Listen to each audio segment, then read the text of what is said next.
Hey guys, welcome back to Walking with Jesus Daily. We are in day 158. This is day 98 in our biblical walk, and I hope we take a second and thank God that we have been in this walk like we have. Maybe you've never studied the Bible this many days in a row. Maybe you've never read the life of Jesus. Maybe you've never tested yourself in a wilderness. Maybe you've never gone and searched for your own faith. Maybe a lot of things are happening right now for you in your life that is different than you had ever planned or expected. If those things are the case, it took you to surrender, but it is God that is causing all the growth in your life. If your family is different, that's because God is making a difference in your life. And in all honesty, that can go, two different directions. I can't help but say this morning, I had a relatively deep conversation with my boys last night, and I said, boys, I just want you to know that, you've got to be you got to be open and honest with me and your mom. We're not going to do everything right. We may actually do very few things right. And that's not because we want to do things wrong. It's because we're first-time parents, and we're also first-time disciples. So as we are growing and learning as we go, we're trying to teach you, and we're not even 100% always sure of what that is. But what you guys do need to know is how loved you are and how you come before us. And I said Satan is trying to tear families apart, to tear families apart. That's the goal, and it's apparently a trend in the U.S. It's apparently something that is happening. Deception is coming into place where kids, I'll say kids, but young adults, are slowly just separating from their parents. And it's in a way that's hurtful, not in a way that they're growing up, but in a way that they're not growing up. They're becoming very selfish. I told my boys, I said, hey, please tell me if something I'm doing is bothering you, or you have questions about it. Let's talk through it, because if we don't, it could really end poorly. And I don't know why I'm even going into any of this. It's just on my heart. So if by any chance you still have a chance to have a true relationship with your children, then you need a true relationship with Jesus first. And your kids need to see that. And you need to guide them into a true relationship with Jesus. Because if you both have that in common, it's not that it's impossible. It just makes it more difficult for the evil one to deceive, to kill, to steal, and to destroy. To kill families, to steal our children, and to destroy lives. And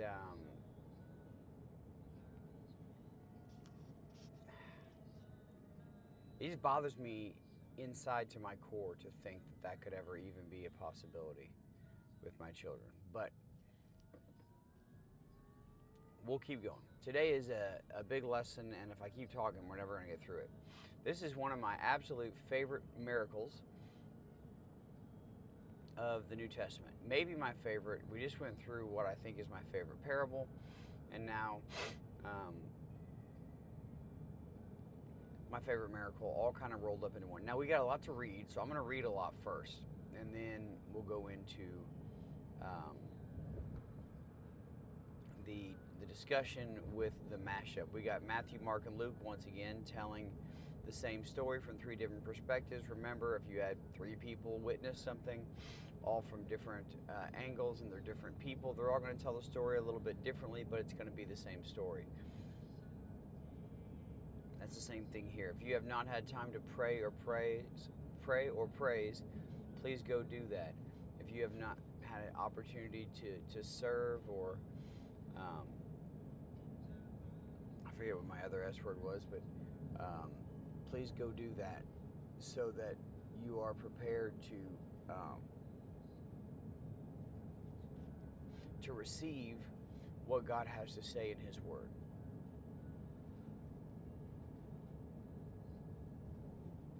I assure you, if you were just here to check a box of I listened to Dan, or I listened to the lesson, or whatever it is today, or you're trying to keep a streak alive of how many days in a row, that's great that you have perseverance. That's good. I'm not taking that away from you. But if that's the motivating factor, then that's all the further that any of these lessons are gonna make it. All right, let's dig in. Matthew 8:28 through 34. And when he came to the other side, remember they were just crossing over the sea because Jesus wanted to, because he goes where God tells him to go. And that was just a great lesson. I'm still thanking God this morning for how much I enjoyed the lesson yesterday. Maybe one of my favorites of all time now.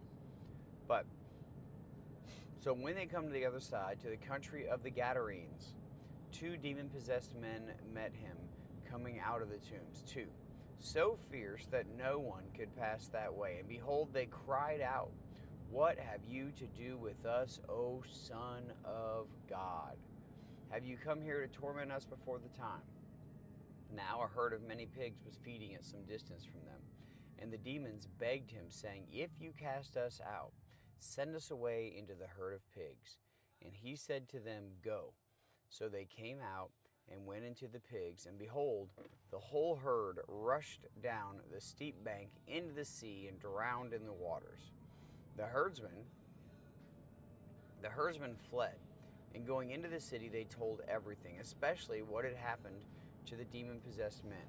And behold, all the city came out to meet Jesus. And when they saw him, they begged him to leave their region. Not quite the ending I was expecting, right? All right, Mark. We're going to be in Mark chapter 5, verses 1 through 20. So to put this plainly as we read on, Jesus gets to the other side, to the Decapolis, to the Gadarenes, to the Gerasenes, however you want to call it. And as soon as he gets there, 2 demon-possessed men approach him. These are so powerfully demon-possessed that people can't even pass by the region that they're in. All right, and with that being said, Jesus cast them out into pigs. These pigs then rush down a hill and kill themselves. This bothers the herdsman who goes into the city. The city comes out and says, "You're hurting our finances, you gotta go." Moving on. They came to the other side of the sea, to the country of the Gerasenes. And when Jesus had stepped out of the boat, immediately there met him out of the tombs a man with an unclean spirit. This one just says a man, okay? He lived among the tombs. And no one could bind him anymore, not even with a chain, for he had often been bound with shackles and chains. But he wrenched the chains apart, and he broke the shackles in pieces. No one had the strength to subdue him.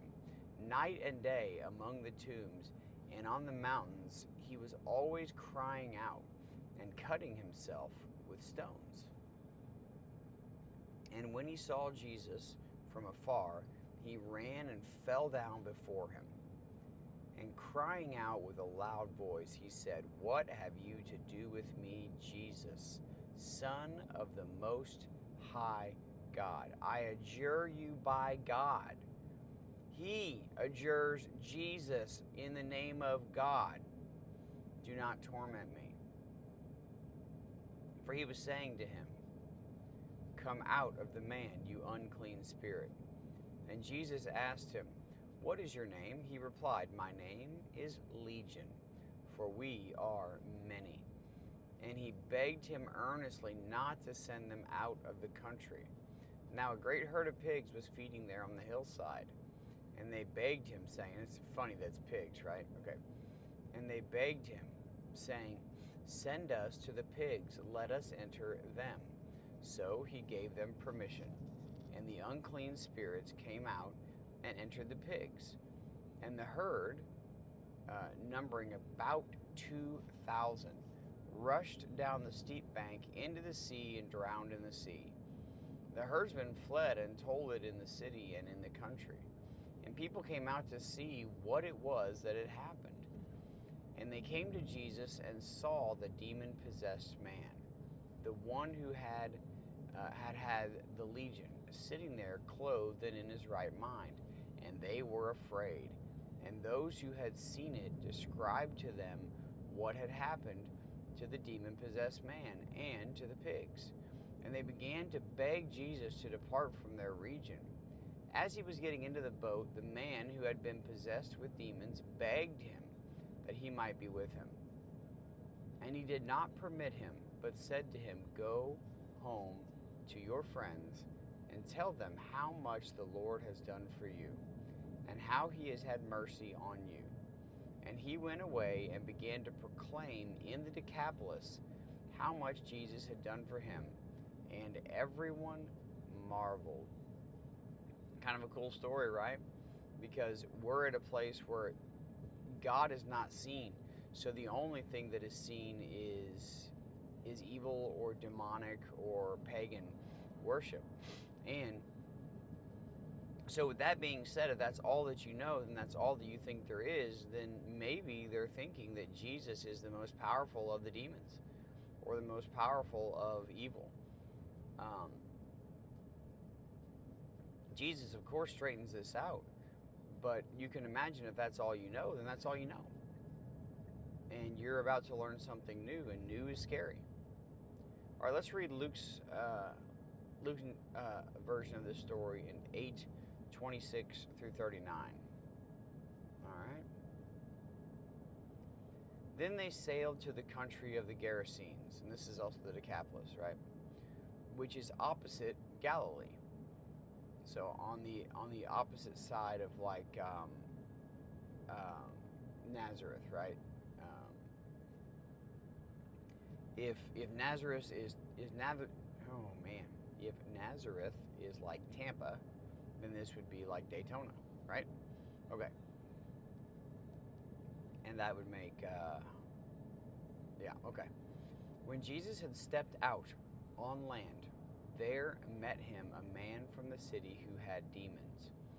For a long time he had worn no clothes, and he had not lived in a house but among the tombs.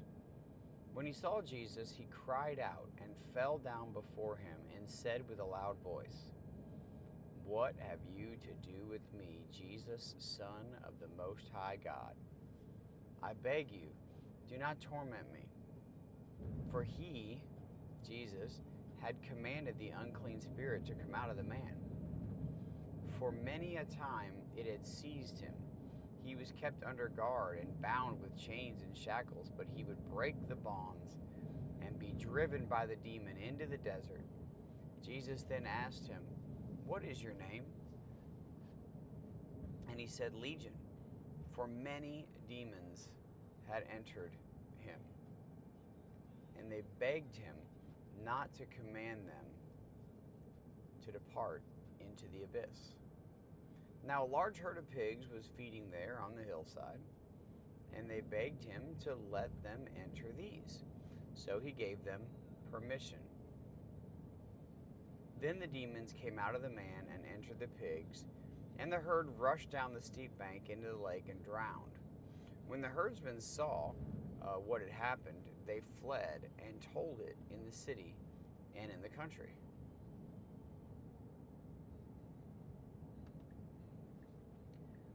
Then people went out to see what had happened, and they came to Jesus and found the man from whom the demons had gone, sitting at the front of Jesus, clothed and in his right mind. And they were afraid. And those who had seen it told them how the demon-possessed man had been healed. Then all the people of the surrounding country of the Gerasenes asked him to depart from them. for they were seized with great fear. So he got into the boat and returned. The man from whom the demons had gone begged that he might be with him, but Jesus sent him away, saying, "Return to your home and declare how much God has done for you." This is the first time that God is being declared in this area, right? And he went away, proclaiming throughout the whole city, the Decapolis, how much Jesus had done for him. Now, if we take just a second here before we go to the mashup and we kind of put this story together in our own minds.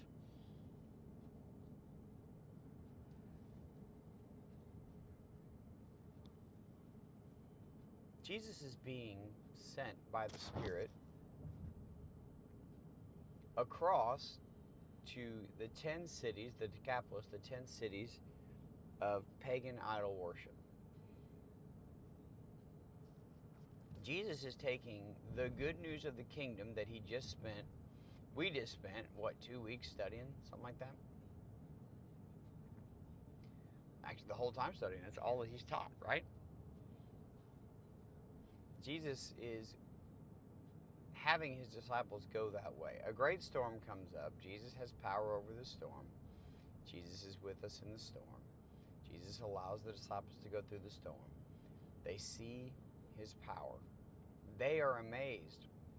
Why are they amazed? They've seen him do amazing things over humans and life. But see, they knew storms. Maybe they didn't know what it was like to be lame. Maybe they didn't know what it was like to be paralyzed or dead. And these supernatural events are amazing, yes, but perhaps this was even more amazing to them as fishermen because they knew storms. And they knew that when a great storm comes up like that and you have 20-foot high waves and it comes out of nowhere and you're stuck in the middle of the sea, that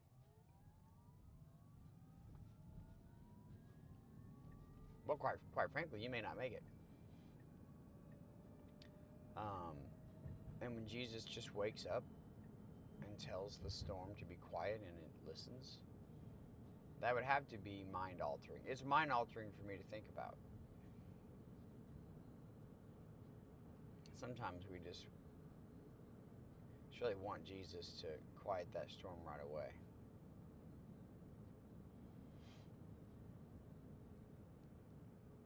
However, getting back to where we're at with this story. He crosses over, he listens to the Spirit, he goes. Immediately he is met by a demon-possessed man or men.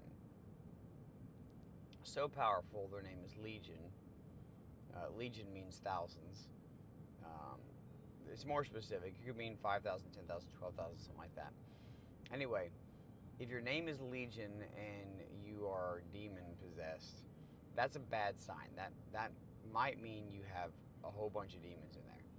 You're breaking shackles, you're breaking chains, you cannot be subdued. And he comes running to Jesus, meets him when his foot hits the shore, as if to say, "I knew you were coming," because he did. And Jesus knew this was going to take place. And they call him by name, Jesus. Nobody else there knows who he is. But this demon-possessed man does. Son of the Most High God.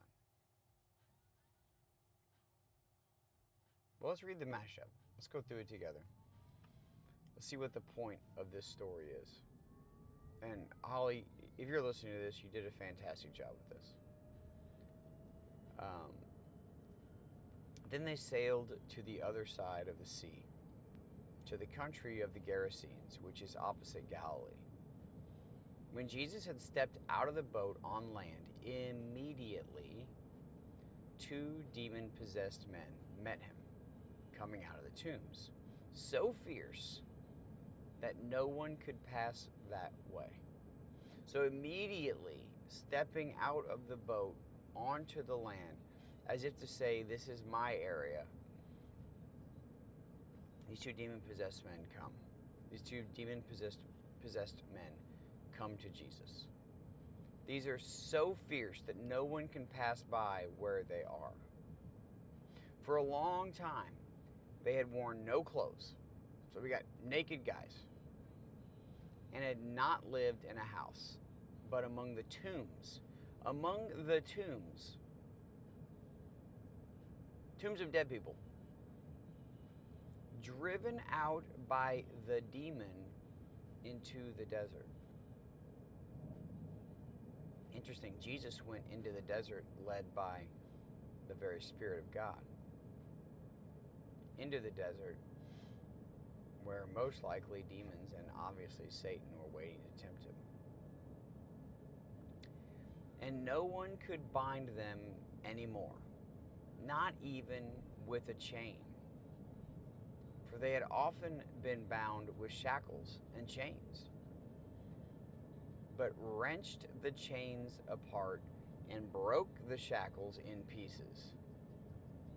Powerful, powerful, powerful, superhuman strength, powered by demons, by a lot of demons.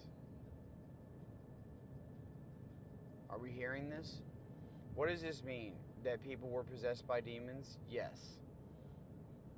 So, a demon can possess or give a human strength or whatever it is that they might need to rise or to overcome. Yes, truth. We're reading it. It did happen. It could happen. It might still be happening. I don't know. There are places on this planet and stories that I hear that I cannot explain. Is it happening here in the U.S.? I don't know. But I can tell you that well, that's a whole different story.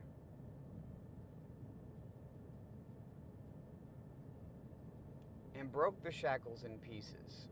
No one had the strength to subdue them. Night and day among the tombs and on the mountains, they were always crying out and cutting with stones. These men were tormented by these demons. And when they saw Jesus from afar, they ran and fell down before him and said with a loud voice. They run to Jesus, they fall at his feet, and with a loud voice they say this: "What have you to do with us, Jesus, Son of the Most High God?" What have you to do with us, Jesus, Son of the Most High God? What about when Jesus steps onto your turf? What about when Jesus steps into your home, your car, your work, your hobby? What about when Jesus steps onto your sin? Do you run and bow before him and say the words, "What have you to do with me, Jesus, Son of the Most High God"? Do you have enough reverence and knowledge of Jesus as a demon? Do you know him like a demon does? Or are you like the people of this place who ask him to leave their area? This is my Jesus free zone. This is my MySpace. This is my me time. This is the screen that I stare at where you're not invited. This is the hobby that I do that I really would rather you not be at. This is work, not a place for religion or politics. Have you come here to torment us before the time? I adjure you by God. This demon is saying, in the name of God, I ask you. Wait, doesn't that sound like us, humans? This is the demon talking, not the person. What words are coming out of our mouths as humans? Right?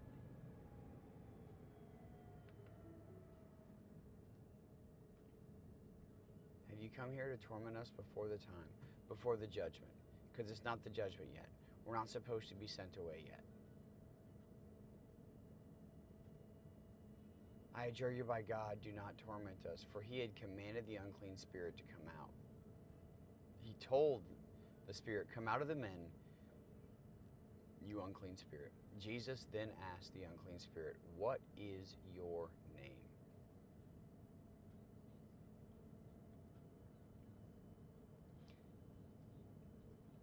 I'm reading a book about who I am. And by reading, I mean I'm listening to it over and over again. But who am I really? And he's asking this spirit, who are you really? And he says, my name is Legion, for we are many. We are an army of demons. And he begged him earnestly not to send them out of the country into the abyss. So don't send us out of here. So where do they get sent? A great herd of pigs was feeding there at some distance on the hillside, and the demons begged him, saying, if you cast us out, and you are, send us away into the herd of pigs. Like bacon needs more of a bad rap. Now we got demon-possessed bacon. I will actually pass on that, as much as I love bacon. But, I mean, the Jews didn't even eat pigs. And they're in a place where there's a herd of pigs, over 2,000 pigs. But for whatever reason, the demons are like, send us into those pigs. We will go and control those pigs. There's enough of those pigs that maybe we can have some space and share, right? So he gave them permission. Jesus gives the demons permission to go and possess the pigs. The pigs. And the unclean spirits came out and entered the pigs, and the herd, numbering about 2,000, rushed down the steep bank into the sea and drowned in the waters. Now, I'm not 100% certain, but what I'm reading here is that demons can possess animals, or maybe in that aspect, any living thing. I don't know that they can possess dead things. We don't have any proof of that. But can a demon possess an animal? Apparently. We maybe have seen things like this, or feel like we've seen things like this. And why did the pigs instantly go and drown themselves? Did the demons known as Legion, did they lead the pigs down there so that they were cast out of a man into the pigs, and then out of the pigs into freedom to repossess or go and possess whoever or whatever they chose to instead of being told? Were they free with the death of the pigs from the authority of Jesus to go where they wanted to go? Maybe. I don't know. But it's definitely what happened. It says, when the herdsmen saw what had happened, 2,000 pigs just drowned themselves because Jesus cast a demon out of this man or these men into these pigs. They fled. And going into the city and country, they told everything. They went to tell amazing news about Jesus. Now, have you ever heard a story go two ways? Because it can, depending on the person telling it. One way, there can be the positive in the story, and the other way, there can be nothing but negative in the story. Depending on how these men came and told the story of the good news of these men being healed, it could have instead been the bad news of the pigs dying. It depended on what was more important to them, the life of these men or the life of the pigs.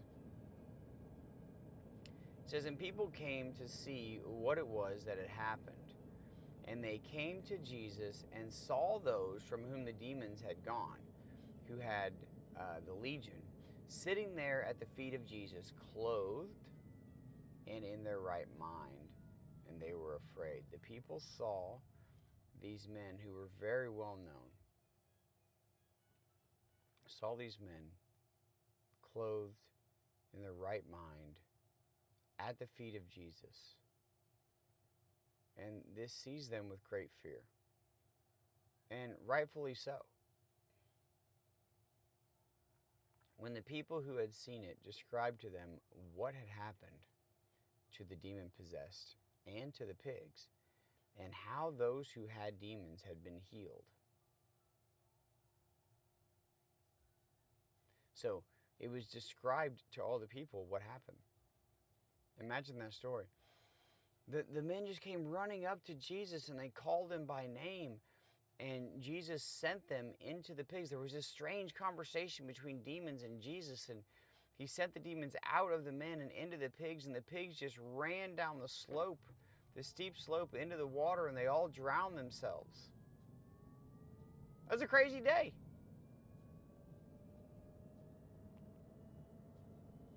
Then all the people of the surrounding country of the Gerasenes began to beg Jesus to depart from their region, for they were seized with great fear. Jesus, you're making things difficult on our way of life here. You have to go. How many parts of our lives need Jesus to cast out the evil that is there? How many parts of our lives do we look at Jesus and say, you're really making this part of my life difficult? Maybe it's best that you're not a part of this.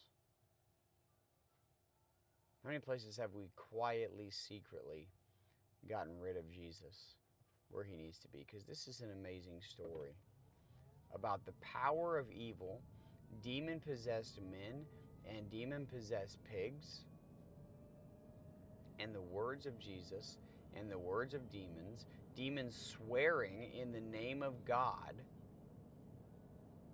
demons testifying that Jesus is the Son of the Most High God, multiple eyewitnesses seeing this and telling this story. And the people are seized with great fear, and rightfully so. They do not know God. But Jesus is going to change that. It said, as he was getting into the boat, they who had been possessed with demons begged him that they may be able to go with him. Jesus did not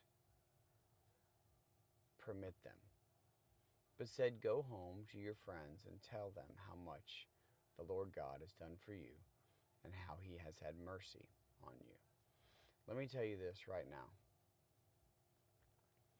God has told me no way more times than he's told me yes. And by doing that, he has shown me way more love than anyone that I've ever met.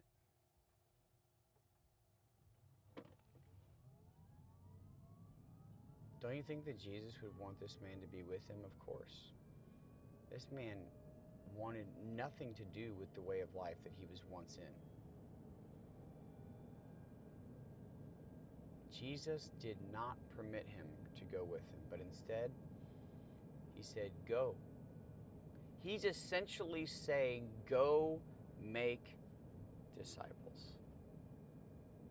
He said, I want you to go home, go to your friends, and tell all of them how much the Lord God has done for you and how he had mercy on you, how he was loving and asked for nothing, how he healed you and asked for nothing, how he loves you and asked you for nothing. You did nothing to benefit from this except come face to face with Jesus.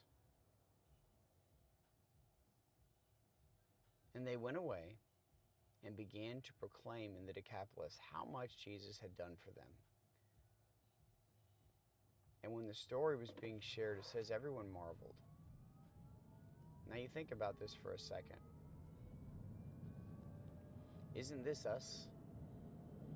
When Jesus changes a part of our life, when Jesus changes an area of our life, when Jesus makes things new and whole, when Jesus fill in the blank in our lives, we are supposed to go and proclaim the goodness of God to every area and to every person that will hear in that area. Because most likely the story is not for you. Most likely what Jesus did is not for you. Not for one, but for many. And yet the one still benefits, as do the many. What do we learn from this? So many things. Wherever you're at in life, you can hear this. If you are covered in a legion of demons and have absolutely no hope, and you're the most wicked, evil person ever on this planet, Jesus saves. If Jesus has done amazing things in your life that you can't wait to tell other people about, remember this: Jesus is rejected.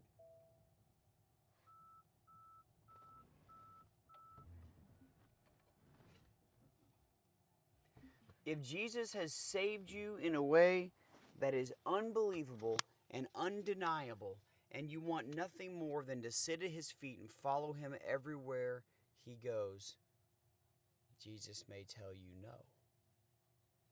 And he may tell you instead, I need you to go to the places that I'm not sending other people right now, because your story is too big.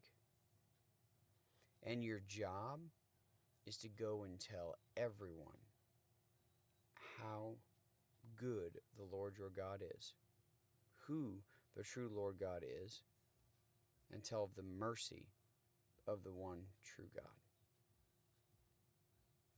There's so many aspects of this story that I love and that I would like to talk about, but I'm going to stop now because I've been talking for long enough.